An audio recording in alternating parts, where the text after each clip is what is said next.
Sometimes I get this product and it's kind of difficult to talk about it because having to create the content, find time to edit, upload, do the time now, make sure everything is right.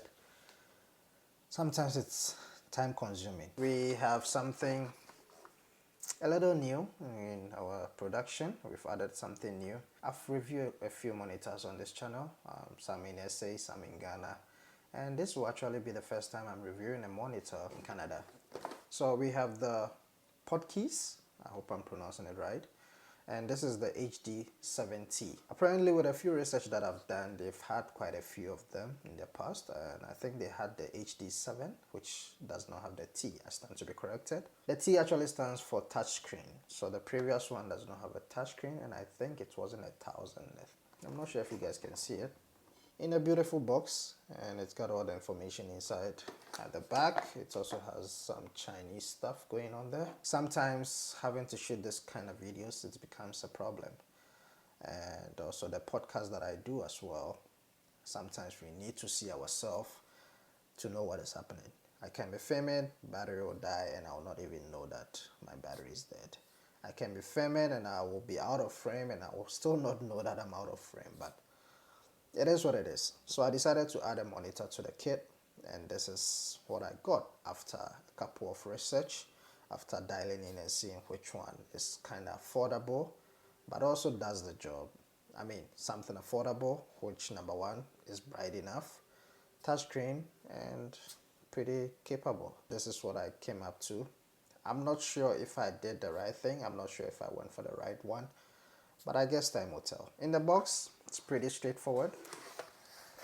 Honestly, this is not an unboxing. I've actually seen what is in here, so let me not even lie to you guys. Pretty standard, nothing really crazy. You do get these cables here.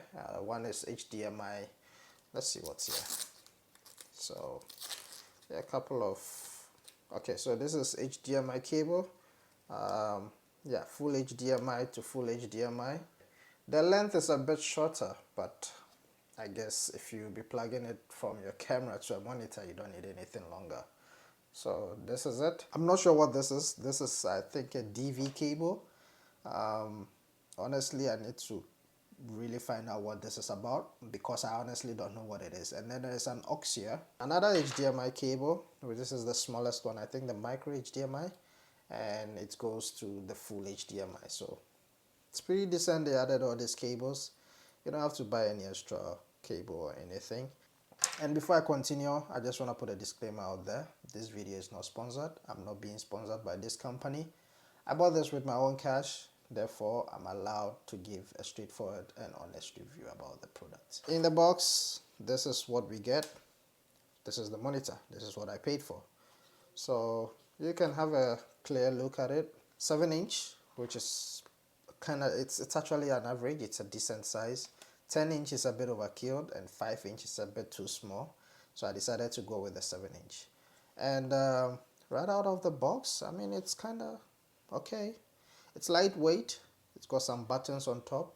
And we got some fan vents here. I think that's because there's probably a fan in there. 2 screws to mount. So in case you want to mount it from this side, you can do that. You can also mount it from here, which is also good. At the bottom, we do have a power input, somewhere to plug a direct power if you don't want to go the battery option. And then there is an aux, so which means you can monitor your audio. I haven't tried it out, but I guess it's here, so I guess it functions. There is an aux in, so I'm guessing the aux in will probably be this one. I'm still not sure where this goes, but in case you have any idea, let's say in the comment section, let me know where it goes. Kind of curious because there's no port on the camera that uses this. And then we do have the HDMI itself, so HDMI to the camera. And then we do have the mounts. There's also a USB port, probably to load some LUTs in there, maybe. Over here we do have a push button on the side, and that's, I think this is to release the battery. So when the battery is here, you release this, you press it, and then the battery comes out. And then there is the power switch on and off, and then there's F1 and F2. not bad. It feels okay. I'm not sure what the F1 and the F2 is all about, but I guess I'll find out when I use it. There's this casing on it. I'm not sure if this is removable. Oh, okay, it is. Okay. Oh, nice. This is nice. So you can take that out, and this is the whole monitor. This is nice. I actually love the monitor like this. It looks pretty decent. So yeah, you can take it out if you don't want, and you can still put it on. I think this allows you to be able to put the sunshade. Yeah, remember I said I opened this earlier, so it's not an unboxing. So that allows you to put the sunshade on it. So without this brackets, you cannot put this. Makes sense. I think this is a 4K monitor. So it's a step up from the one that I had previously, which was like 1080. The quality, I'm really not sure, but I guess there's only one way to find out. This particular monitor uses battery, but the battery that it uses is the MPF Sony Star. I know most of the monitors do use two options, the Sony Star and Canon LPE6. What am I doing wrong? Oh, okay.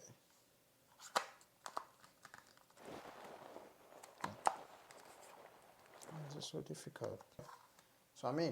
So the battery is at the back, and then we power it on and see what's happening.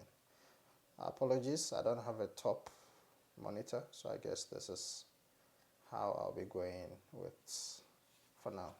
Yo, this thing takes a while to boot. It takes a couple seconds for it to boot. I would probably say it takes about 5 seconds, 6 seconds, or maybe 10 for it to boot up. It looks solid.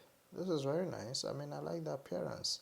But it seems like there's a huge bezel, like there's a huge bezel on the side, and the screen itself is just a little portion. What are they? Why? You could have just made this part of the screen.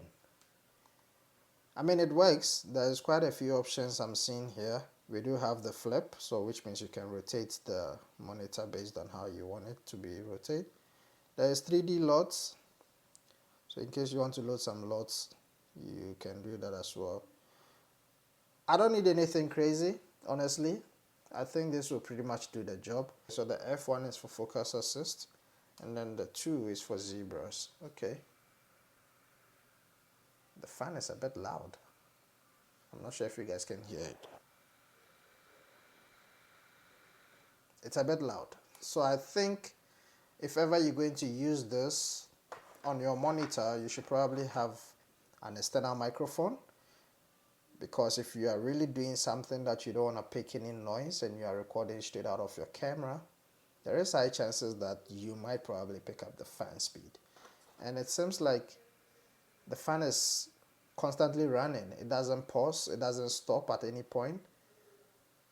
But anyways, I guess I won't have a problem with that. But once again, if you are someone that normally shoots high-end production, I think this might be a problem. But anyways, with the price, you can't complain that much. I bought it a little over $100, 100 Canadian. So in US, it should probably be about what, $100 or maybe 120, 110, somewhere there. It's quite affordable, honestly. It's not that bad.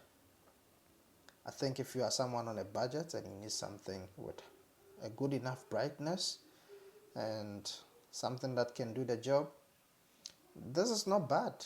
It's not bad. One thing you should know is there is no HDMI out. Yeah, there is only HDMI in, so you only get the option to power it to your camera. So if you are having a camera, you can do that. Sadly, there's no HDMI out. I guess that's what you get for the price. Anyways, guys, let me know if you have any questions with regards to this monitor.